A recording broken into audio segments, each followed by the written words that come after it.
Hej alle sammen, her har jeg en julehistorie. Julemandens forsvindende hue. Det var dagen før juleaften, og alt var kaos på Nordpolen.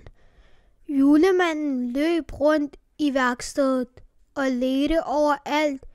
Hvor er min hue? Råbte han, mens nisserne kiggede på hinanden med store øjne. Uden huen kan jeg ikke levere gaverne, fortsatte han. Julemandens hue var nemlig magisk. Den holdte hans hoved varmt og gav slåen ekstra fart. Vi må finde den, sagde nissen Liv. Hun samlede en gruppe nisser og gik i gang med at lede. De ledte i værkstedet, i stalden, hos rensdyrene og selv i det store kagedepot. Men huen var ingen steder.